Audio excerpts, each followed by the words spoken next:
अन्नपूर्णे सदा पूर्णे शंकर प्राण वल्लभे ज्ञान वैराग्य सिद्ध्यर्थम भिक्षाम देहि च पार्वती। अपनी पुरानी श्रृंखला को आगे बढ़ाते हुए और जैसा मैंने आपको आश्वासन दिया था, आज सबसे पहले कुछ परिहार बताऊंगा आपको। लेकिन उस परिहार से पहले एक अत्यंत आवश्यक चीज, और वो आवश्यक इसलिए भी है कि आज ज्योतिष किसी हद तक बदनाम है, कुछ पाखंडों के कारण, कुछ अनावश्यक कर्म कांडों के कारण। मैं मूलतः विज्ञान का छात्र हूं और आज भी विज्ञान का छात्र हूं, इसलिए मैं किसी प्रकार के पाखंड के विरोध में हूं। इसलिए मैं आपसे केवल उतनी ही बात कहूंगा जो शास्त्रोक्त है और जिनको आप स्वयं एक्सपेरिमेंट करके, स्टडी करके अनुभव कर सकते हैं और जान सकते हैं कि सत्य है नहीं है।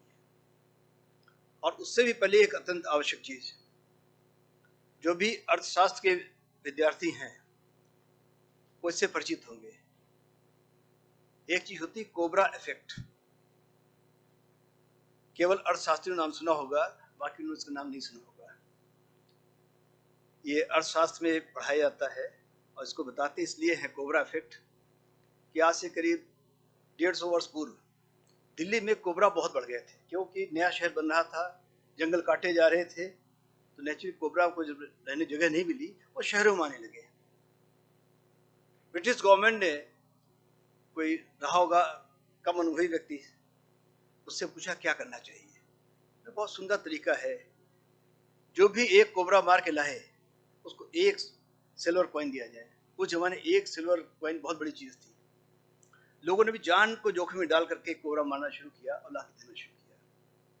ये कुछ दिन के बाद गवर्नमेंट ने ये अनुभव किया ये काउंटर प्रोडक्टिव हो गया, ये उपाय समस्या से बड़ा हो गया।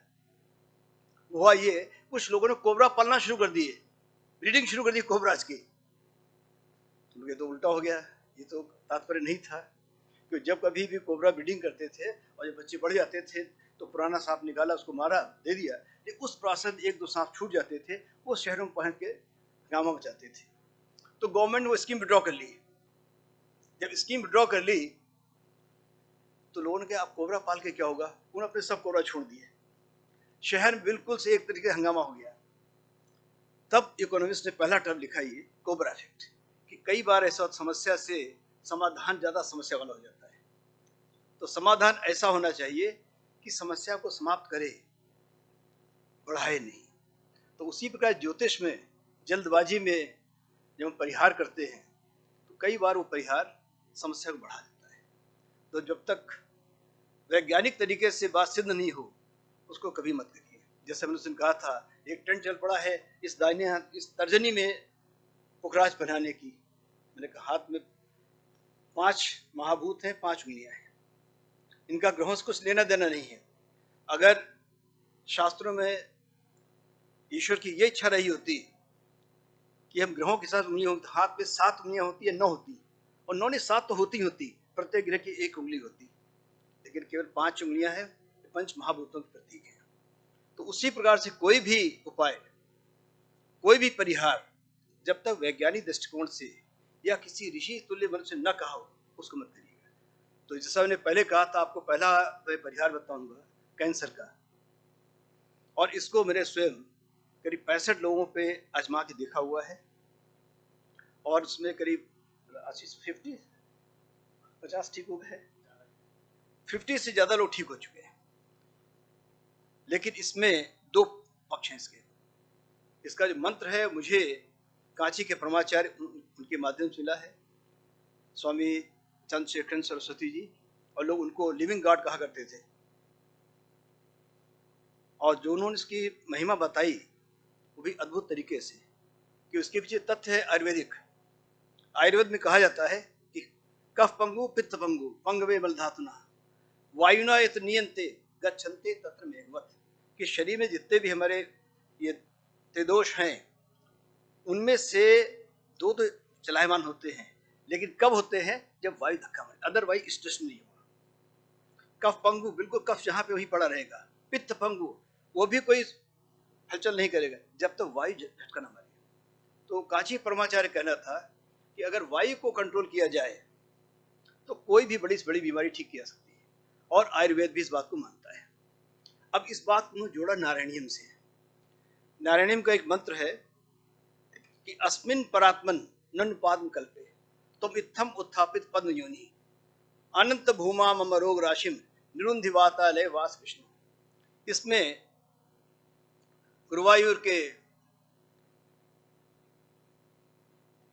प्रभु की स्मरण किया गया है, और यह कहते किया गया है कि अनंत भूमा मम रोग राशिम, ये रोग राशि अनंत हो रही है।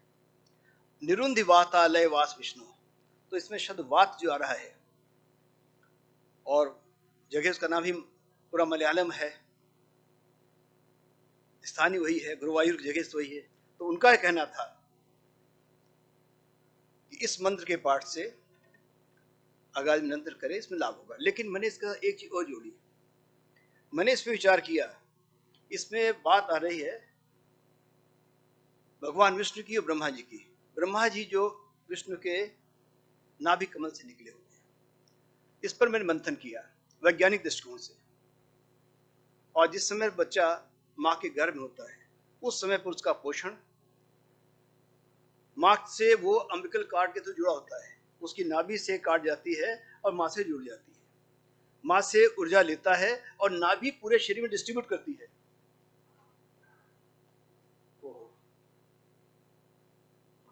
अब ठीक है।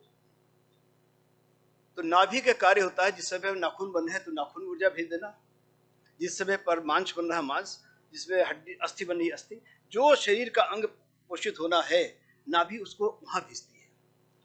माँ से अलग होने के बाद भी नाभि अपना काम छोड़ती नहीं। अगर कभी ध्यान से देखें आप, खासतौर से जाड़े के दिनों में आप नहाने जाएंगे, नाभि थोड़ा सा आपको कॉटन इकट्ठा मिलेगा। वो इसलिए होता है कि आपके शरीर के जो वस्त्र हैं उसको लगातार वो खींचती रहती है और थोड़ा थोड़ा कॉटन इकट्ठा होता रहता है। तो नाभि अपने अपना काम छोड़ा नहीं है। तो अगर नाभि पे प्रातः काल में नहाने के बाद हल्दी और चंदन का लेप किया जाए। अब इसमें आएगा हल्दी और चंदन क्यों, कि चंदन की विशेषता क्या है कि चंदन विष व्यापक नहीं लिपटे भुजंग। तो शरीर में जो विष तत्व उत्पन्न हो रहा है उनको खींच के बाहर निकालना, और हल्दी काम है जो भी सेल डैमेज हो रहे हैं उनको ठीक करना। तो नाभि पे हल्दी चंदन का पेस्ट लगा दिया आपने, तो नाभि उस ऊर्जा को खींच करके जहां जहां सेल डैमेज हो रहे हैं वहां भेज देती है। और जितने सेल बिल्कुल बेकार हो चुके हैं, अब शरीर को नहीं चाहिए, उनको वो चंदन के माध्यम से बाहर निकालती है। और शाम के समय पर 6-7 बूंद तेल सरसों की पर्टिकुलरली नाभि पर डाल करके उसका लेप हल्का हल्का मालिश के हल्के हल्के, जब तक कि पूरा तेल सूख न जाए। इस प्रक्रिया के करने से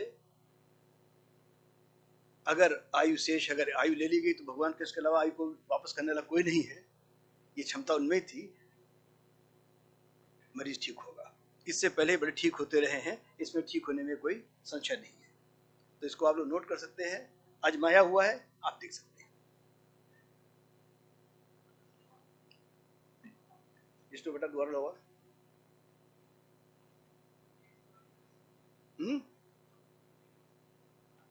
जब तक ठीक है तब लगाना ही पड़ेगा, लेकिन भगवान चाहेगा जल्दी ही 3-4 महीने रिजल्ट आएगा सामने।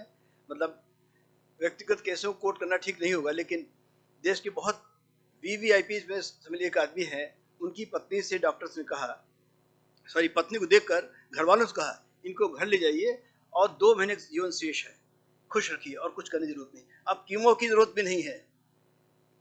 इस उपाय को करने के बाद से 6 महीने बाद डॉक्टर का ताजुब है, इनका बिल्कुल ना के बराबर रह गया है। और इस घटना को आज 8 वर्ष हो रहे हैं, वो अभी भी स्वस्थ हैं, प्रसन्न हैं। और उसके बाद में औरों भी आजमाया गया, और कम से कम ये तो मेरे रिकॉर्ड ही रखता, ये किस रिकॉर्ड, इनका कहना है 50 ऊपर संख्या हो चुकी है अब तक।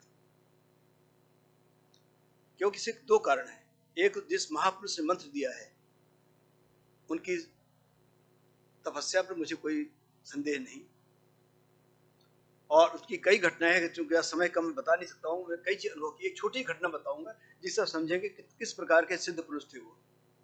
एक बार उनसे मिलने के लिए रशियन अम्बेसडर आया, और रशियन अम्बेसडर का कोई चित्र लगा हुआ, उसको देखकर अपने साथी रशियन में बोला, ध्यान दीजिएगा कि इस प्रकार की एक बिल्डिंग रशिया में भी है और उस शहर से इतनी दूरी पर है।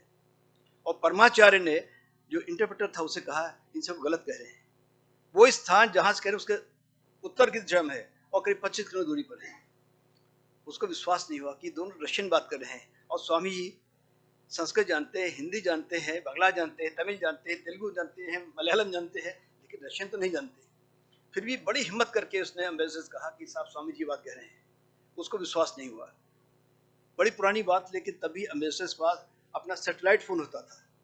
उस सैटेलाइट फोन लगाया और रशिया बात करी और पूछा, उन्होंने कंफर्म किया, यस स्वामी जी कह रहे हैं वो सही है, आपको भ्रम हुआ है। जब उसने कहा, पूरे लोग दंग रह गए कि बिना जाने हुए ये रियल सिद्ध पुरुष हैं कि इन्होंने रशियन सुनी बात को और उसकी गलती बता दी, ये गलत है। तो ऐसे महापुरुष बताए मंत्र, इसके कार्यकुशलता में मुझे कोई संदेह नहीं। ईश्वर न करे कभी आप इसकी अवस्था पड़े प्रयोग करने की, लेकिन अगर कोई आदमी आता है आप पास, वो परेशान है, आप उसको बता सकते हैं। तो मेरी कामना है तो आपको खुद अब कभी प्रयोग न करना पड़े। जी जी, जातक स्वयं करे या जातक सुनता रहे। जिस महिला का मैंने जिक्र किया है, उन्होंने बड़ा अच्छा काम किया है। उन्होंने बेटे से कहा कि इसको एक म्यूजिक सिस्टम डाल दो। वो लेटी रहती, उनके पास 24 आवर बजता रहता था, सोने पर ही बजता रहता था। ये तो वाइब्रेशंस हैं। लेकिन संस्कृत भाषा की विशेषता है, आप जब दंत कहेंगे तो तभी कह पाएंगे जब आप जीभ दंत को टच करेगी, उसके पहले नहीं निकलेगा।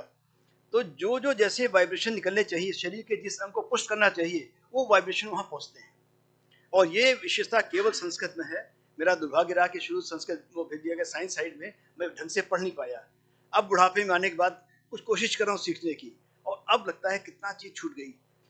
फिजिक्स न जाता, अगर शुरू संस्कृत पढ़ेगा, कहाँ कितना सौभाग्यशाली होता है। जैसे आप महापुरुष बैठे हुए हैं, ये सौभाग्यशाली लोग हैं जो शुरू से पढ़ लिया। अब मैं बहुत लेट स्टेज कोशिश कर रहा हूँ, लेकिन बूढ़े तोते पढ़ाई नहीं जा सकते हैं। लेकिन ये जो और सुन लेता हूँ, उस पर मनन करता हूँ और देखता हूँ सही है। तो एक तो ये मंत्र हो गया, जो किसी प्रकार के क्रॉनिक डिजीज हो, कैंसर या दूसरी। और अगेन मेरी प्रार्थना है, ईश्वर कभी आपको प्रयोग करने की अवस्था न पड़े, लेकिन अगर कोई और आदमी है, कोई दुखी आत्मा है, आप उसकी सहायता के लिए इसको प्रयोग कर सकते हैं। ये मेरा पहला आपसे प्रॉमिस था, पूरा किया मैंने।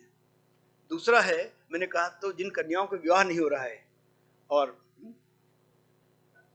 क्यों बात है, इसको संस्कृति ज्यादा उत्साही हो रहा है। तो जिन कन्याओं का विवाह नहीं हो रहा है, तो पहले तो आप देखिए उनकी कुंडली में विवाह का योग है भी कि नहीं है। अगर विवाह का योग है ही नहीं तो उसको भूल जाइए। लेकिन अगर विवाह का योग है तो अथर्ववेद का एक मंत्र है, लेकिन उसको पढ़ने की विधि बताऊंगा आपको। हालांकि आचार्य साहब ने बोले, बड़ा संकोच हो रहा है कि मैं इसका विद्यार्थी नहीं हूँ, लेकिन जो मैंने सीखा है, सुना है, बताता हूँ। अथर्ववेद मंत्र पहले ऐसे एज इट इज लगा दो, और मैं भी इसमें शूज उतार देता हूँ, इसकी चर्चा करता हूँ। ये मंत्र है जो, लेकिन अभी इसको मत, अभी क्लिक मत करिए, ठहर जाइए ठहर जाइए। ये जो मंत्र ऐसा लिखा गया है, इसका अर्थ पढ़ लीजिए पहले आप। लेकिन ये मंत्र इस तरीके से काम नहीं करेगा, कि वेद की एक परंपरा है, और इसको श्रुति बोलते इसीलिए कि प्रत्येक मंत्र में कहीं कोई कोई पासवर्ड लगा हुआ है। जब तक उस पासवर्ड को नहीं डालेंगे, वो काम नहीं करेगा। कहीं पे ओम, कहीं भू, कहीं भूहा, के ओम भू हुआ स्व, कहीं कुछ और, कहीं न कहीं कोई चीज छूटी हुई है, वो जान के छोड़ी गई, इसको डालना पड़ेगा। तो इस मंत्र को प्रयोग करने का तरीका है। ये पूरा एक तो पहले कन्या स्वयं पढ़ेगी, नंबर 1।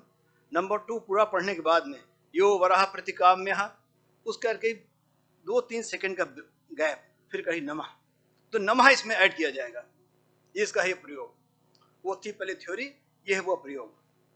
तो इस मंत्र को इतना पढ़ने के बाद में जब नमः जोड़ेगी, तो देखा यह गया है कि 3 से 4 महीने के अंदर उनका विवाह हो जाता है।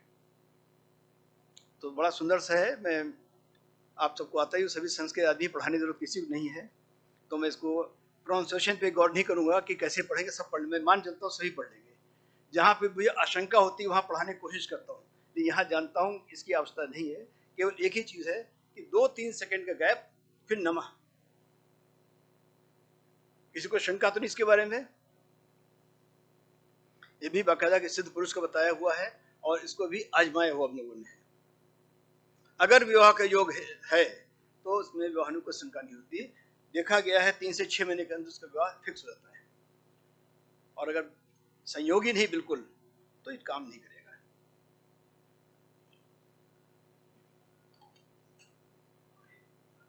नहीं, जैसा है वैसे ही पढ़ना है।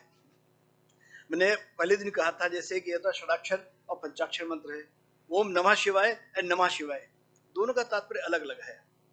ऋषियों ने कोई काम ऐसा नहीं किया कि बेवजह कर दिया हो। ओम नमः शिवाय जो पढ़ते हैं ये मुक्ति का मंत्र बन जाता है, और नमः शिवाय भुक्ति का मंत्र है। तो ओम कहाँ लगना कहाँ नहीं लगना ये ऋषि ने बहुत सोच पहले रखा हुआ है, और इसीलिए अक्सर कहा करते थे कि गृहस्थी तो ओम पढ़ना ही नहीं चाहिए, और बहुतों मना किया था उन्होंने। देश काल पात बदल गया, इस पर चर्चा नहीं कर सकता मैं, लेकिन ओम बहुत ही सेक्रेट चीज है, हर समय पर हर जगह पढ़ने वाली चीज नहीं है। तो जब तक स्पेसिफिक डायरेक्शन नहीं हो आप ओम नहीं लगाएंगे। क्लियर बात है? तो इस मंत्र को सिर्फ एक ही चीज ऐड होगी, वो है नमः, वो भी बाद में और थोड़ा गैप दे करके, और कन्या स्वयं करेगी। उसके बिहाफ पर माता बहन और दूसरा नहीं कर सकता है। अगर श्रद्धा नहीं है तो न करे, लेकिन ये मंत्र से स्वयं ही करना होगा, दूसरा कोई नहीं कर सकता। ठीक। अब इसका एक दूसरा मंत्र है रिवर्स, एक बाला कम से कम। देखिए 12 राशियां हैं, 9 ग्रह हैं, 12 × 9 108 हो गया। हमारे 27 नक्षत्र हैं, उसके एक एक 4 चरण है, 27 × 4 108 हो गया। तो बिना 108 के कोई काम होता ही नहीं। अब एक और किसी अगर कन्या को कोई गायनेकोलॉजिकल प्रॉब्लम हो तो एक मंत्र उसके लिए, लेकिन इसके लिए रजिस्टरिंग बड़ा क्लियर है, कन्या स्वयं पढ़ेगी, उसके बिहाफ पर कोई नहीं पढ़ सकता। ये नहीं कोई संकल्प लेके दूसरा उसका में नहीं पढ़ेगा। सिंपल समझ देखा होगा, अगर आप पूजा में पढ़ रहे हैं पढ़ते रहिए, लेकिन परिहार के तौर पर ये केवल कन्या ही पढ़ेगी, इसलिए for and by female only है। ये परिहार के तौर पर कोई गायनेकोलॉजिकल प्रॉब्लम है तो कन्या स्वयं ही पढ़ेगी, उसके बिहाफ पर कोई दूसरा नहीं पढ़ सकता, और पुरुष तो कतई नहीं। आप समझने के लिए पूजा के लिए पढ़ें, लेकिन परिहार के लिए नहीं करें, अन्यथा जो मैंने पहले कहा कोबरा इफेक्ट वो हो जाएगा। तो कोबरा इफेक्ट से बचना है तो कोई पुरुष न करे इसको।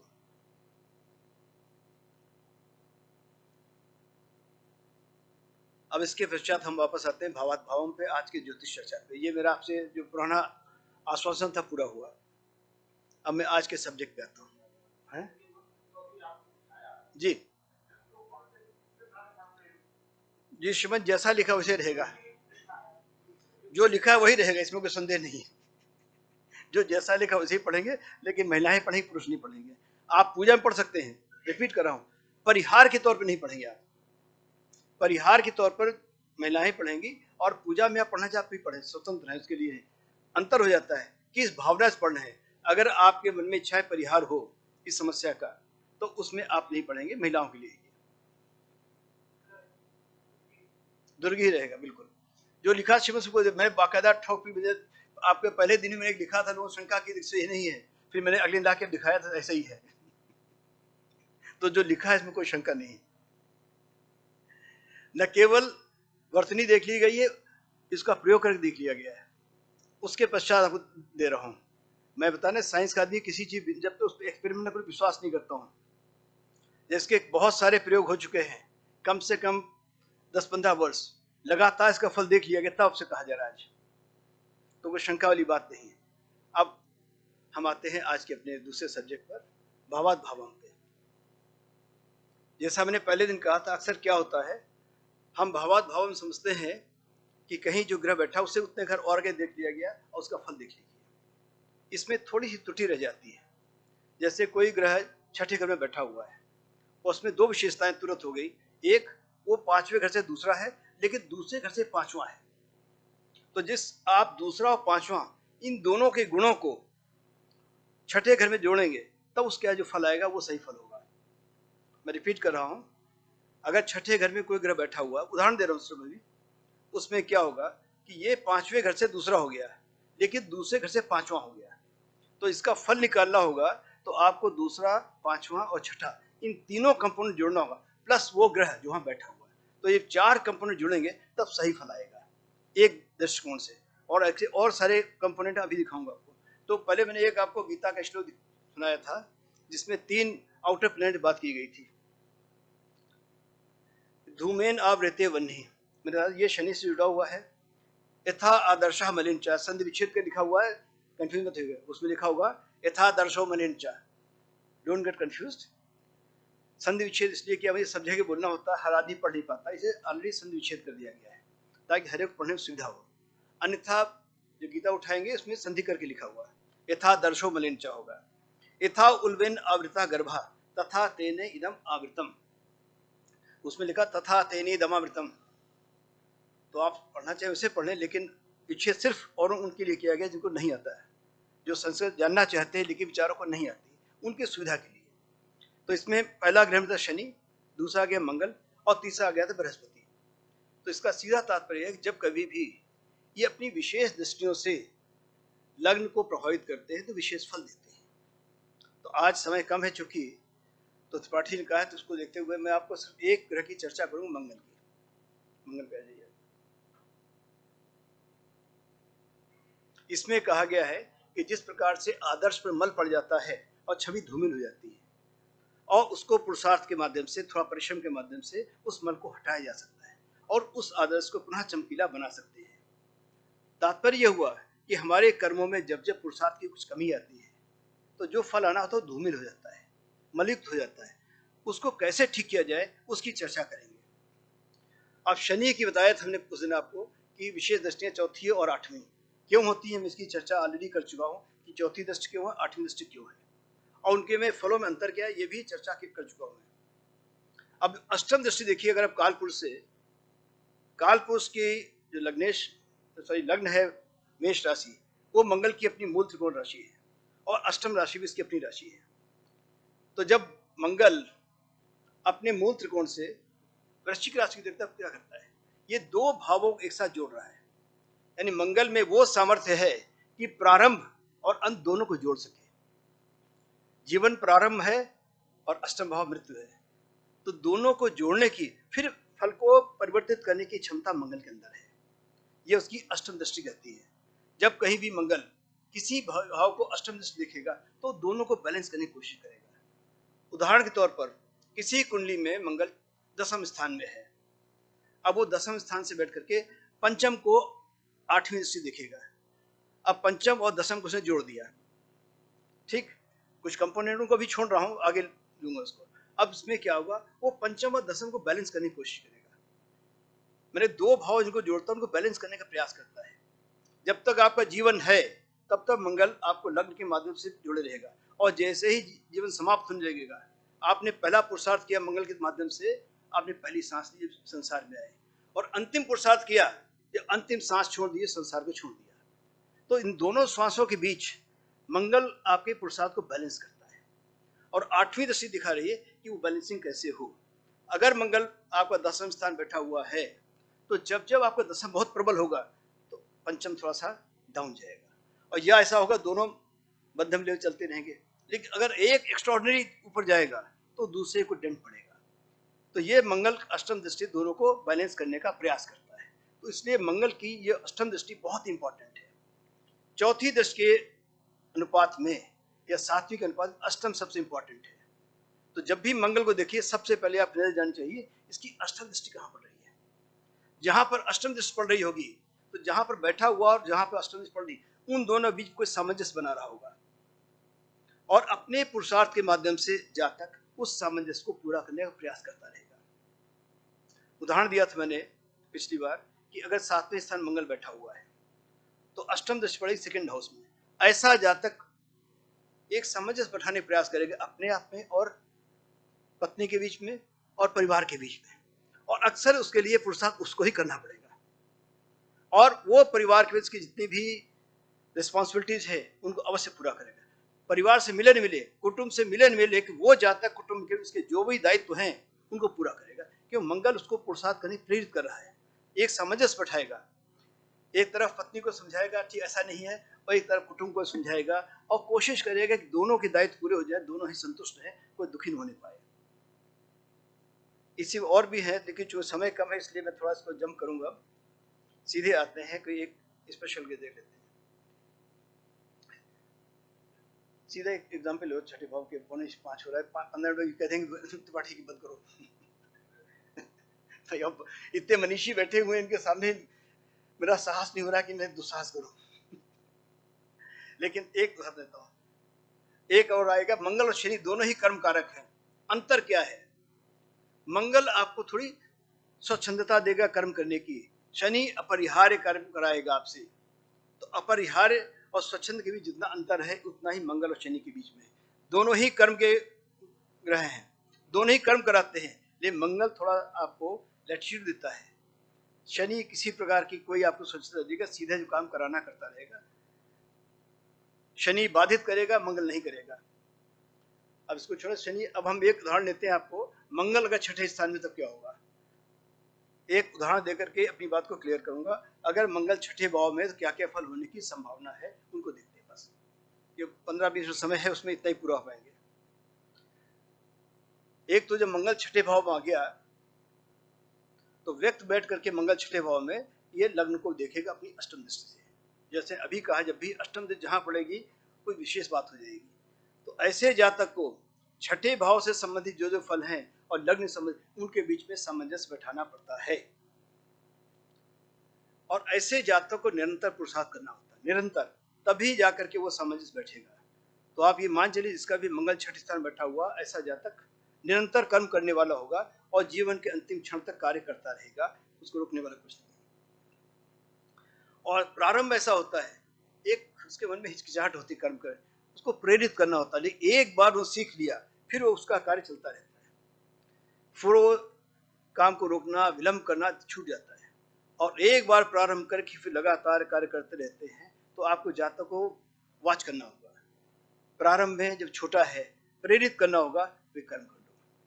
एक बार उसकी गाड़ी चल पड़ी, अगर जैसे कोई किसी गाड़ी पहिया गड्ढे में पड़ा हुआ है, जब तक गाड़ी घूमता रहेगा, इंजन चलाते नहीं घूमता रहेगा, लेकिन एक बार गड्ढे बाहर निकाल दिया आपने, फिर गाड़ी अनवरत चलती रहेगी। तो उसी प्रकार से जिस जातक का भी मंगल छठे भाव में है, उसको एक बार प्रेरित करना पड़ेगा कि आप काम करो, आप कर सकते हो, आप में सामर्थ्य है। जैसे जामवंत ने कहा हनुमान जी से, अरे भाई तुम ही कर सकते हो, मैं सामर्थ्य है, उठ के खड़े हो गए। भाई हनुमान जी हम ही मंगल के प्रतीक, उन्हीं के देवता है। तो उसी प्रकार से प्रत्येक उस जातक जिसका मंगल छठे स्थान में है, उसको कोई बताने वाला चाहिए कि आपके अंदर बहुत क्षमता है, आप कर सकते हैं, आप इसको करिए। एक बार उसको आ गया फिर अनवरत काम करता रहेगा। That is first step. Next, अब मंगल जी का छठे भाव बैठा होता है, ऐसे व्यक्ति के जातक के शत्रु होते नहीं, अगर होते हैं तो टिकते नहीं है, शत्रुहंता हो जाता है। और ऐसे जातक शत्रु से भी धन संपत्ति अर्जित करते हैं। और इसीलिए पुराने जमाने में जब किसी राजा के यहाँ कोई राजकुमार पैदा होता जिसका मंगल छठे भाव होता था, तो बड़े प्रसन्न होते थे, ये दूसरे राजाओं का भी टेरिटरी को जीतेगा, उसको अपने राज्य में जोड़ लेगा, बढ़ाएगा राज्य को। तो ऐसे जातक लगातार, और इसीलिए साउथ में एक बहुत बढ़िया सिस्टम है कि अगर आपकी प्रॉपर्टी डिस्प्यूट चल रहा है तो जब आपके मंगल चंद्रमा से गोचर में मंगल छठे जाए, आप मुकदमा डाल दो, आप जीतोगे। नॉर्थ के लिए भी सही है, अगर आपका प्रॉपर्टी कोई डिस्प्यूट है, आपने मुकदमा डालना है, बड़ा सिंपल तरीका है। जब गोचर में चंद्रमा से मंगल छठे स्थान पे आए, जैसे मान लीजिए आपका वृष राशि है, तो जिस समय पर तुला में आ जाए चंद्रमा, उससे छठे स्थान में आ जाए, आप मुकदमा डालिए, आप जीतेंगे। तो ये छठे स्थान के मंगल की विशेषता है। और अगेन मैं ये गोचर की बात कर रहा हूँ, प्रश्न की बात नहीं कर रहा हूँ, कंफ्यूज मत हो जाइएगा। तो जब कभी गोचर में चंद्रमा से मंगल छठे जा रहा हो, उस समय पर आप संपत्ति संबंधित कोई मुकदमा हो, कोई एक्टिविटी करनी हो, आप करिए, आप सफल रहेंगे। लेकिन ऐसे जातक को कम से जीवन में 1 या 2 बार शल्य क्रिया करानी पड़ती है, और उसके शरीर पे किसी न किसी घाव का निशान होता ही होता है, नेचुरल हो, ऑपरेशन हो, चोट लगने से हो, या युद्ध में हो। अब युद्ध होते नहीं है, राजा महाराज बड़े प्रसन्न होते, इसके इतने घाव लगे हुए हैं, राणा सांगा है, बड़ा वीर है, अब तो नहीं होता है। लेकिन अभी भी अगर कहीं मंगल छठे स्थान में है तो आपके शरीर में कहीं के निशान जरूर होगा। अगर नहीं है तो आपकी कुंडली गलत बनी है, फिर मंगल छठे स्थान नहीं है। ये ध्रुव सत्य है। आगे मैं थोड़ा फास्ट चल रहा हूँ, जंप करते, जहाँ पे आपको शंका हो पूछ लीजिए, रुक जाऊंगा, ये अदर अन्यथा मैं थोड़ा तेज चलूंगा। मैं इसको पहले बुला के लाना था, मंगलाचरण से पढ़वाना था, उसने पढ़ दिया। ये कन्या बहुत ही विदुषी है, और इसे बात करें, सुबह बात की, बहुत अच्छा लगा मुझे। ईश्वर ऐसी कन्या सबको दे। इसको आगे बढ़ाना। अब आते हैं यहां से कारकत्व में। छठे भाव का मंगल, ये पांचवें का दूसरा, दूसरे का पांचवा है। अब इसमें जातक क्या विशेषता हो जाएगी, और जब भी कोई कुंडली देखिए, एक आप सूत्र बता रहा हूं, अगर उसकी लग्न कुछ भी, हमारी सिंह लग्न है और उसके साथ कहीं भी कोई ग्रह बैठा हुआ है, उसको ये भी मान के चलिए कि ये काल पुरुष साथ कहां बैठा हुआ है, काल पुरुष के साथ कहां पर बैठा हुआ। जब दोनों को सामंजस्य मिलाएंगे, यानी काल पुरुष का और उस कुंडली का, तब रिजल्ट सही आएगा। अगर आपने केवल एक ही देखा, सिर्फ वो कुंडली देख रहे हैं, जैसे मान लीजिए उदाहरण के तौर पर किसी के यहाँ पर शुक्र छठे स्थान बैठा हुआ है, अब आपके लिए मान लीजिए उच्च का भी है वहां पर, लेकिन काल पुरुष देखे तो नीच का हो जाएगा।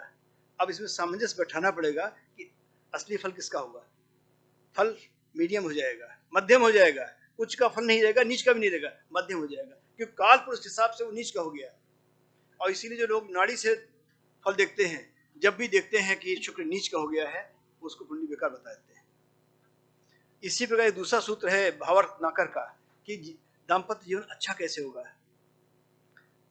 रेडी है पस क्या, दाम्पत्य जीवन में भावार्थ नाकर का लगा दिए, तो वरना मुझे पूरा पढ़ना पड़ेगा। लगा दिए, देखिएगा इसमें पाप ग्रह संबंधा कलत्राधिपति, यदि पाप ग्रह का संबंध अगर कलत्र के अधिपति से हो जाए, सेवंथ लॉर्ड से हो जाए, पहला सूत्र दिया उन्होंने। कुटुंबे सप्तमे व संस्था पाप ग्रह दी, कुटुंब स्थान में या सप्तम स्थान में अगर कोई पाप ग्रह जाए। लाभम गतोप शुक्र, शुक्र नीचम गतोप हुआ, सप्तमाधिपति षष्ठे वैच संस्था यदि, और सेवंथ लॉर्ड सिक्स में हो, एट्थ में हो, या ट्वेल्थ में आ जाए। अगर ये चारों कंडीशन लागू हो रही, तो ये आप निश्चित समझ सकते हैं कि दाम्पत्य जीवन बहुत सुखी नहीं हो सकता। तो इसमें एक जो उन्होंने लिया है शुक्र नीचम गतोपि हुआ, तो उन्होंने इसलिए लिया है यहाँ पर कि काल पुरुष से जब लेंगे तो सेवंथ लॉर्ड अगर सिक्स में जाएगा तो अपने आप कन्या में पहुंच जाएगा, नीच हो जाएगा। इस सूत्र को उठा करके उन्होंने इसमें डाल दिया। कहने का तात्पर्य यह है कि जब भी कोई कुंडली देखें तो ये भी देखें कि अगर एक काल पुरुष के हिसाब से ये राशि में क्या फल देने वाली है, और दोनों को जोड़ दें। जैसे किसी का बृहस्पति दसम स्थान बैठा हुआ है, अब काल पुरुष से वहां पर नीच का हो गया है, और हो सकता है उसकी तुला लग्न हो तो वहां उच्च का हो गया है, ठीक है ना। अगर तुला लग्न हुई आपको उच्च का दिखेगा, लेकिन फल में कहीं ना कहीं पे काल पुरुष जो नीचत्व आ रहा है वही जुड़ जाएगा। अब आपको रिजल्ट क्या देना पड़ेगा कि भाई आपको अपने अहंकार को कम करने की आवश्यकता है। अगर आपका अहंकार बढ़ता रहा तो आपको अवश्य हानि होगी। आपके मन में कहीं न कहीं पर अहंकार बढ़ा हुआ, गुरु के प्रति, पिता के प्रति श्रद्धा में कुछ कमी है। समर्पण करना सीखिए, बिना श्रद्धा के पूरा ज्ञान मिलेगा।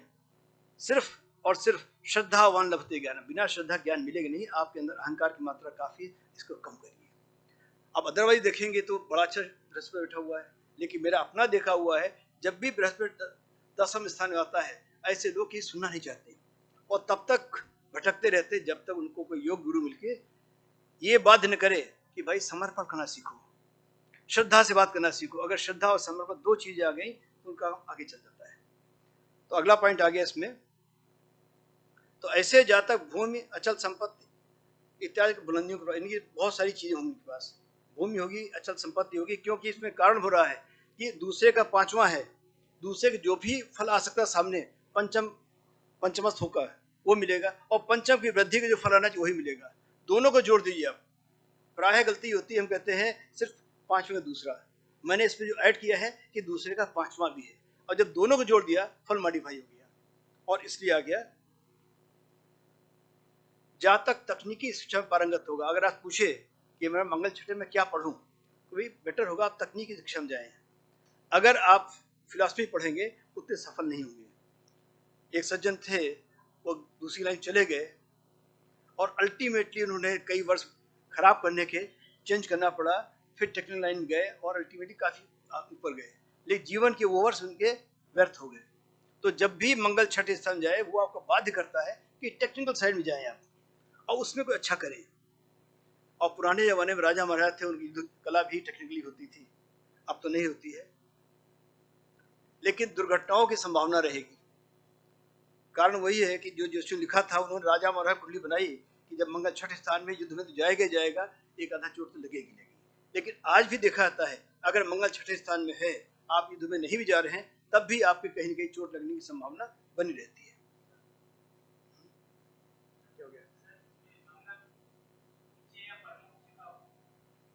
फल को और बढ़ा लिए घटा लिए, लेकिन ये बेसिक फल तो रहेगा। बेसिक फल ये है कि आदमी को कोशिश करता है कि आदमी को पुरुषार्थी बनाए, बड़े से बड़ा पुरुषार्थी बनाए और पराक्रम दिखाए इसका। और पराक्रम दिखाने के तरीके, जैसे अब उसको आपने अच्छा प्रश्न कर दिया, बहुत सुंदर प्रश्न किया है। अगर ऐसे आदमी का मलि बृहस्पति बहुत स्ट्रांग है और उसको लगातार बढ़ा करके वो टीचर फिलोसफर बनाना चाहता है और मंगल लगा छठे स्थान, तब क्या होगा? ऐसा आदमी फिर वाद विवाद में पारंगत होगा और जब तक उसे सफल नहीं होगा उसको चैन नहीं पड़ेगा। आपने कहानी सुनी, बनारस की कहानी है कि कात्यायन जिसे वाद विवाद करने के लिए आए, पतंजलि जी हार गए, चैन नहीं पड़ा, वापस गए विंध्यवासिनी और तपस्या की, फिर लौट के आए। तो ये कहाँ से हुआ? यानी पराक्रम दिखाने की चेष्टा है। तो अगर आप उस क्षेत्र में पहुंच गए, गुरुवत हो गए, आचार्य हो गए, फिर ये अपने आचार्यत्व को सिद्ध करने की इच्छा रहेगी, तो ये इस तरीके से मॉडिफाई हो जाएगा। तो जिन जिन का बृहस्पति बहुत प्रबल होगा, बुद्ध भी प्रबल है, तो विद्या के क्षेत्र में काम करेंगे, लेकिन वहां पर भी वाद विवाद के द्वारा अपने सिद्ध करने की इच्छा रहेगी और उसको करके मानेंगे। पतंजलि की उदाहरण सामने आपके है। ये अच्छा प्रश्न आपका, धन्यवाद। दूसरी बात है, ऐसे लोग अक्सर उन विभागों में काम करते हैं जो इसी प्रकार के सब्जेक्ट कनेक्टेड हों। जैसे मोटर एक्शन ट्रिब्यूनल के जज हो गए, अगर आपका राजयोग बहुत प्रबल है और राजयोग बिल्कुल नहीं है, तो मोटर एक्शन ट्रिब्यूनल काम तो कर रहे हैं, लेकिन एज चपरासी आप वहां पहुंच तो गए, क्षेत्र में उसी पहुंच गए, लेकिन किस लेवल पे हैं वो अलग रहेगा। क्षमता क्या है आपकी? अगर राजयोग प्रबल है तो वहां के पीठासीन अधिकारी बन जाएंगे, अन्यथा आप वहां पर फाइल पहुंचा रहे हैं, पानी दे रहे हैं लोगों को, वो काम करते रहेंगे। ऐसे जातक शल्य चिकित्सा में ही काम कर सकते हैं, अच्छे सर्जन हो सकते हैं, ये उसका दूसरा मॉडिफिकेशन आ गया। लेकिन अगर राजयोग नहीं है तो पता लगा खाली आप ऑपरेशन थिएटर अंदर हैं, आप चाकू पकड़ा रहे हैं, डॉक्टर को है तो उसके अंदर ही काम वही कर रहे हैं, लेकिन चाकू पकड़ा रहे हैं, जो डॉक्टर है वो चाकू चला रहा है, ये अंतर आता है। तो किस प्रकार का राजयोग उससे मॉडिफाई होगा। छठे भाव का मंगल पांचवें का दूसरा, दूसरे पांचवें, केवल ये दिखा रहा है कि आपके अंदर अगर आपको जागृत किया जाए तो पुरुषार्थ करने की अतीव क्षमता है, आप कर सकते हैं और अपने को प्रूव करने की क्षमता है और प्रूव करेंगे। अब इसको मॉडिफाई करेंगे, कितना बढ़िया राजयोग आपके अंदर, बहुत अच्छा राजयोग है तो उसका करेंगे, नहीं है तो कोई दूसरा हो जाएगा। ऐसे जातकों की संतान युवा होते ही अर्जन प्रारंभ कर देती है, बहुत जल्दी ही अर्जन प्रारंभ कर देते हैं। एक पर्टिकुलर केस मैंने देखा, बड़ा इंटरेस्टिंग। उनको कुंडली में यही था, हमने कहा आपका बेटा बहुत जल्दी कमाएगा। उन्होंने कहा जल्दी क्या कमाए, मैं तो चाहता ही नहीं कुछ करे, लेकिन 16 वर्ष होते ही SCRMS का सिलेक्शन हो गया। अब तो शायद समाप्त हो गई सर्विस। उसमें क्या होता है, 16 वर्ष में आपको भर्ती कर लेते, उसी दिन आप क्लास 1 अफसर हो गए। फिर गवर्नमेंट इंडिया रेलवे में आपको ट्रेन करके बढ़ाती थी, अल्टीमेट पोस्ट करती, लेकिन आप 16 वर्ष से ही आप वहां हो गए, वैसे निश्चित हो गया आपका। तो जब भी मंगल छठे भाव में आएगा तो आपकी जातक की क्षमता, उसकी संतान को क्षमता देगा कि बहुत ही अर्ली स्टेज से वो अर्निंग शुरू कर दे। लेकिन मंगल कठोर भी है, तो ऐसे जातकों की संतान की वाणी में कुछ कठोरता और कभी उदंडता आ जाती है, उनको उसको गाइड करने की जरूरत है। और कभी कभी ये भी देखा गया है कि वाणी में उदंडता नहीं है, कठोरता भी नहीं है, तो वाणी में कुछ दोष आता है, जैसे हकलाहट है या रुक के बोलना है, उस प्रकार का दोष आता है। तो ये हुआ संतान के बारे में। तो ये हुआ हमारे पांचवें का दूसरा और दूसरे का पांचवा, ये फल का। अब अगला लेते हैं। अभी छठा भाव तीसरे का चौथा है, लेकिन चौथे का तीसरा भी। अब इन दोनों फलों को जोड़ना होगा। प्रायः गलती क्या होती है, अब खाली चौथे का तीसरा जोड़ लेते हैं और कहानी खत्म कर दी। मैंने इसमें नया कंपोनेंट डाला है, ये अगर चौथे का तीसरा है तो तीसरे का चौथा भी है। और जब दोनों फलों को जोड़ेंगे और साथ में जोड़ेंगे कि मंगल काल पुरुष का लग्नेश है और अष्टमेश भी है। तो जो फल मैंने अब तक बताए हैं उनमें एक चीज जो नहीं कही मैंने वो ये थी कि काल पुरुष का लग्नेश और अष्टमेश भी है, उसका फल भी साथ में चलेगा और प्रत्येक कुंडली में काल पुरुष साथ में रहता है। उस कुंडली का फल और काल पुरुष का फल दोनों को जोड़ लेंगे तो बात आ जाती है। अब ये देखिए, ये तीसरे का चौथा है और चौथे का तीसरा है। अब दोनों को जोड़ दीजिए तो ऐसे जातक की माता बहुत ही स्फूर्तिवान होगी, कर्मठ होगी, साहसी होगी, अपने कार्य में दक्ष होगी। अब ये इसमें विशेषता आती है जब आप इस तरह के दोनों को जोड़ देंगे एक साथ। केवल तीसरे का चौथा है, चौथे अलग अलग जोड़ेंगे तो बात नहीं है, लेकिन दोनों एक साथ जोड़ देंगे तो माता का गुण भी सामने आ जाएगा। दोनों के साथ जोड़ने, तीसरे भाव चौथे भाव दोनों जोड़ दिया और ये जो रिलेशनशिप है कि चौथे का तीसरा है और तीसरे का चौथा है, जब दोनों को जोड़ा तो आ गया माता के बारे में। फोर्थ हाउस फॉर मदर और थर्ड से फोर्थ यानी पराक्रम का जो मातृत्व भाव है वो आ गया। अब दोनों को जोड़ दिया गया। साथ में क्या जोड़ा हमने? मंगल की क्रूरता, मंगल का अष्टम का गुण, ये तीसरा कंपोनेंट आ गया। अब रिजल्ट क्या गया कि माता साहसी है, दक्ष है, कर्मठ है, कार्यकुशल है, लेकिन आवश्यकता पड़ने पे वो क्रूर भी हो सकती है। आवश्यकता पड़ने पे, प्रत्येक नहीं है। अन्यथा सामान्य परिस्थितियों में अगर सब नॉर्मल है तो केवल इतना ही काफी, माता बहुत ही साहसी और अपने कार्य में दक्ष होगी। ठीक है, अगला लगा दीजिए। तो बाटी 2-4 मिनट और बस, विद योर स्पेशल परमिशन। अब ये किए, ये छठा भाव बड़ा स्पेशल बात आ गई। ये 12वें भाव का 7वां है और 7वें भाव का 12वां है। तो जिन जिन का मंगल छठे भाव में, इस बात ध्यान से देखेंगे तो ये बड़ा विशेष गुण इसके अंदर आता है। इसके अंदर जब आप कंपोनेंट डालेंगे मंगल का अष्टमेश होने का गुण और लग्नेश होने का गुण, तो क्या चीज, 4 चीजें सामने आई कि मंगल अष्टमेश और कालपुरुष लग्नेश है। और जिस कुंडली चर्चा कर रहे हैं उसके लिए ये द्वादश का सप्तम है और सप्तम का द्वादश है। सप्तम स्थान जाय स्थान है, या आज की भाषा में कहूंगा स्पाउस के स्थान है। आई विल नॉट से वाइफ, कि पहले गलती करते हैं लोग, उसमें प्रॉब्लम आती थी, तो अब मैंने कहना शुरू कर दिया केवल ये स्पाउस के स्थान है, आपके साथी के स्थान है, जीवन साथी के स्थान है। जीवन साथी बेटर वर्ड। तो जब ऐसा स्थिति आ जाए तो जातक को इन अपने जीवन साथी से वार्ता करने में बहुत ही सतर्क रहना चाहिए। और पर्टिकुलर महीने में जिस दिन उसका अति दुर्गम काल चल रहा हो, मैंने आपको कल या सैटरडे से बताया था कि अति महीने में एक दिन आता है अति दुर्गम काल। तो जब अगर जिस दिन आपको अति दुर्गम काल चल रहा है और मान लीजिए आपने अपने जीवन साथी के प्रति कठोर भाषा या बल का प्रयोग कर दिया, तो निश्चित तौर है कि उसने फौरन ही 100 नंबर डायल कर देना है, पुलिस का घर पे आ जाना है और आपका कृष्ण जन्मभूमि पहुंच जाना है। हालांकि ये तो कृष्ण जन्मभूमि के दर्शन के लिए जाना बड़ी अच्छी चीज है, लेकिन अगर आपको ले जाया जाए वहां पर तो अच्छी बात नहीं बनेगी। क्यों किसी बंधन में फंसे आप? ये तो कृष्ण का जन्म हुआ बंधन तोड़ने के लिए है, बंधन डालने के लिए। जैसे जन्म होता है बंधन टूट जाते हैं, तो एक आभास दिया जाता है कि कृष्ण होते ही जन्म बंधन काटने के लिए। लेकिन यहाँ पे कहा जा रहा है कि अगर छठे भाव में मंगल है और आपने अपने जीवन साथी या कार्य के साथी के प्रति अभद्र भाषा का प्रयोग किया या बल का प्रयोग किया और उस दिन आपका अति दुर्गम काल चल रहा है, जो महीने में एक ही दिन आता है, 6 घंटे आए, 12 घंटे आए, 24 घंटे आए, लेकिन आए, जिसकी गणना करना मैं आपको बता चुका हूं। अगर उस दिन आपने बल प्रयोग किया या कठोर वाणी का प्रयोग किया तो निश्चित तौर पर आप बंधन में होंगे, जिससे आपको फिर बेल करा के बाहर आना पड़ेगा। तो बी वेरी केयरफुल। जिनका भी मंगल छठे स्थान में है, इसमें एक विशेषता और आ जाती है मंगल के कारण से कि जीवन साथी हो सकता है कि अपने परिवार के लोगों पर कुछ खर्च कर रहा हो। अगर आप पता लगता है तो इग्नोर करिए। मतलब अगर आप पुरुष हैं और पत्नी ने अपनी बहन के लिए, भाई के लिए कुछ व्यय कर दिया है, आपको पता लगता है, कभी प्रतिरोध मत करिए। अगर आप प्रतिरोध किया और गलती से वो दिन दुर्गम काल है या अति दुर्गम काल है तो समस्या अवश्य खड़ी हो जाएगी। तो जानकर भी आप अनजान हो जाइए। कारण पूछें कोई इसमें कि स्पाउस का भाई बहन कहां से आ गए। छठा भाव कालपुरुष से देखेंगे तो कन्या राशि आती है और कन्या राशि का स्वामी होता बुध। अब बुध बाकी तो आप सब जानते ही हैं किससे जुड़ा हुआ है। ठीक है, आगे चलिए।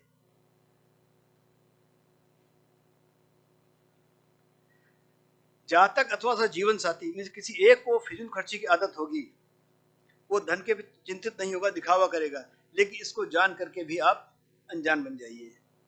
अब ये यहाँ पे एक संभावना है कि जातक स्वयं भी हो सकता है, तो 12th हाउस इन्वॉल्व है, आप स्वयं भी हो सकते हैं और जीवन साथी हो सकता है। आइदर वे इस चीज को इग्नोर करना ही उचित होगा, इस पर ध्यान दिया जाता है।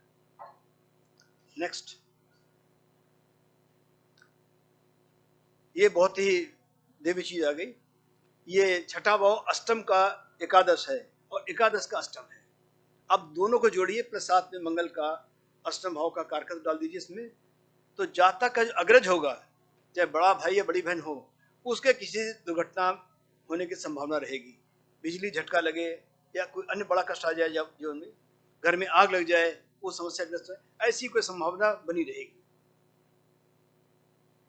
इसको आगे बढ़ा दो, टाइम कम है, नेक्स्ट आ जाते हैं, ये ज्यादा इंपॉर्टेंट नहीं है। हाँ, एक चीज और है, लेकिन अष्टम का एकादश है, ऐसे जातक को विरासत में संपत्ति मिलने की संभावना भी रहेगी। और आज के देश काल पात्र में ये विरासत शब्द है, इसको एक्सपेंड करना पड़ेगा। पहले मानते थे केवल पिता की साइड विरासत आएगी, आजकल ससुराल से भी आ जाती है, और कहीं कोई मित्र छोड़ जाता है, और जगह से भी तरीके आ गए हैं। बहरहाल ऐसे जातक को अनायास संपत्ति मिलने की संभावना बनी रहेगी। ऐसी संपत्ति कहीं रुकी हुई थी, कहीं बहुत दिनों बाद मिलेगी, लेकिन अनायास मिलेगी और इसकी संभावना तभी मिलेगी इसको।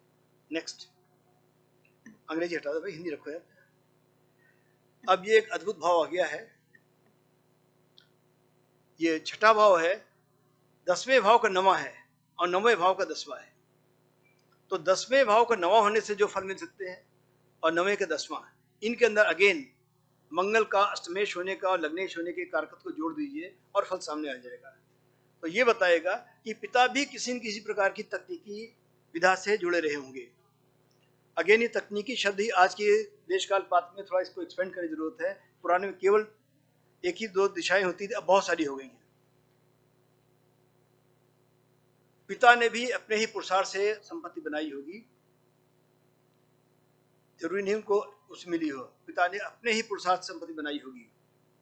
और पिता ने भी बहुत कम आयु में अर्जन करना प्रारंभ कर दिया। दो बातें आ गई, एक तरफ इसकी संतान भी बहुत ही अर्ली स्टेज से कमाना शुरू करेगी, और दूसरे के पिता ने भी बहुत अर्ली स्टेज कमाना शुरू कर दिया होगा। दोनों तरफ से जातक का पिता के साथ विशेष संबंध होगा, वो उनकी विरासत को आगे बढ़ाएगा।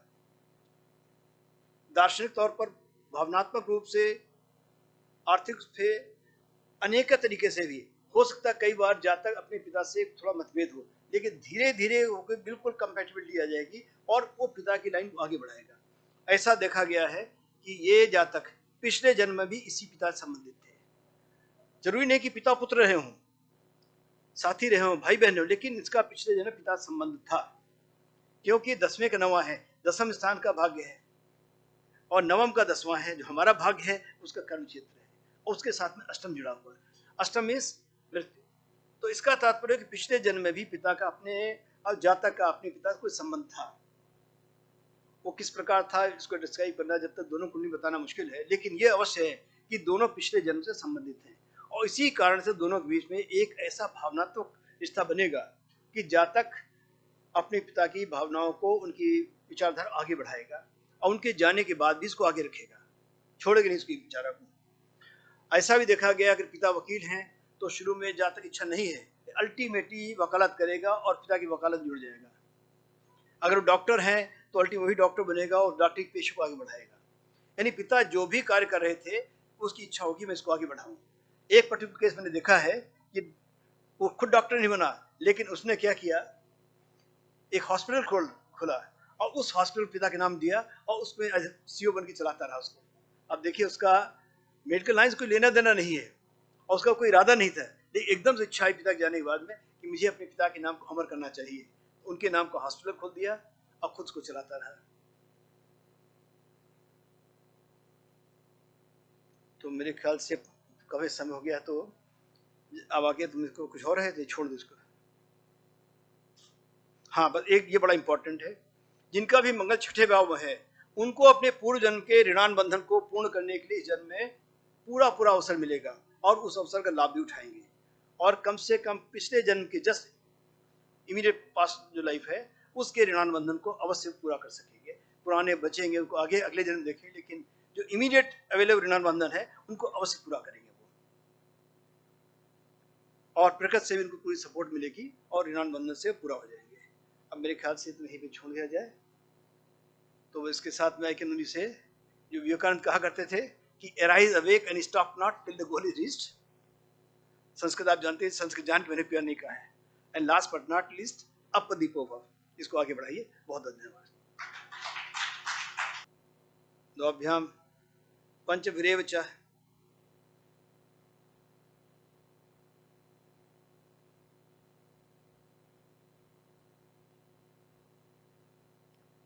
हुए तेज पुनः द्वाभ्याम, हुए तेज पुनः द्वाभ्याम समय विष्णु प्रसीदतु। एक और रह गया। तो इसमें सिर्फ बताया गया है कि ये एक विशेषता इन है, अधिक ऊर्जावान घर है ये, अधिक ऊर्जावान के अंदर अग्नि की मात्रा अधिक है।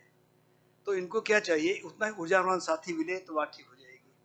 अगर उतना ही ऊर्जावान साथी नहीं होगा तो कंपैटिबिलिटी गड़बड़ाई। एक तरफ लगा दिया ट्रैक्टर का टायर और दूसरा साइकिल का, अब गाड़ी कैसे चले, दोनों तो बराबर होनी चाहिए ना। तो ये बहुत बड़ा योग है, एक असीम क्षमता दिखा रहा है। अब अगली बात आती है, लेकिन अगर बृहस्पति को कंट्रोल कर रहा है तो बृहस्पति उसका ये क्षमता है कि जिस घर को एक बार देख लेता है, जिसको कंट्रोल कर लेता है, उसको आउट ऑफ कंट्रोल जाने नहीं देता है। तो आइडियल तो ये है कि ऐसे ऊर्जावान व्यक्ति का ऐसे ही ऊर्जावान व्यक्ति से ही संयोग हो तो गाड़ी ठीक चलेगी। तो ये दोष कहीं पर से नहीं है। समय विष्णु प्रसीदतु, कल्याण ही होगा अल्टीमेटली। लेकिन अगर बराबर ऊर्जावान लोग नहीं होंगे तो कंपैटिबिलिटी में प्रॉब्लम आएगी। वो वाली बात नहीं है कि वो समाप्त हो जाएगा। और दूसरी बात ये आ गई है कि ऐसे ऊर्जावान जो दोनों मिल जाते हैं तो जीवन में पराकाष्ठा कहीं पहुंच जाएंगे। अगर दो फ्रीक्वेंसी मैच कर रही हैं तो एकदम से इनफाइट पहुंच जाता है। तो उसको ये एक संदेश दिया गया है कि ऐसे ऊर्जावान व्यक्ति ऊर्जा का सदुपयोग होने पाए। कि पुराने क्या होता था, महिलाओं को कार्य क्षेत्र लिमिटेड था, घर के अंदर ही थे, अब उनकी ऊर्जा बेकार चली जाएगी। लेकिन अगर ऐसी ऊर्जावान महिला ऐसे ही ऊर्जावान पुरुष से मिल जाए तो उस पुरुष की ऊर्जा अनंत हो जाती थी, वो कुछ भी करने सक्षम हो जाता था। ये केवल संदेश था पहला। दूसरा संदेश इसमें यह है, और उसमें मैंने एक बार चर्चा कर चुका हूँ तो संक्षेप दोबारा करता हूँ, कि जब कभी मंगल अष्टमेश या द्वितीयेश होकर के बृहस्पति संयोग करता है और उसके बाद में लग्न या सप्तम में आते हैं और किसी घर में नहीं, तो या तो आदमी को ऐसा कोई पुरुष मिल जाता है जिसको इतना अधिक ऊर्जावान बनाता है कि बहुत हाई आता है, और अगर नहीं मिलता है तो इतनी ऊर्जा इकट्ठी हो गई है, वो ऊर्जा उसको पागलपन की ओर ले जाती है। फिर क्यों, ऊर्जा है, कैसे निकले। आपने कुकर में अगर उसकी गैस निकलने की संभावना नहीं है तो एक्सप्लोड कर जाएगा। तो इस अनंत ऊर्जा का सही प्रयोग हो सके उसका रास्ता मिलना चाहिए। तो ऐसे व्यक्ति को जिनका जो कुछ साथ में बृहस्पति भी आ जाए, वो अष्टमेश या द्वितीयेश मंगल भी साथ बन जाए और लग्न का या सप्तम साथ बन जाए, तो फिर आवश्यक है उसको अच्छा गुरु मिल जाए, उसको साधना के मार्ग में डाल दे तो गाड़ी आगे चल जाए। और आगे को रहेगी तो हम लोग पुनः चर्चा करेंगे। ठीक है, चलिए बहुत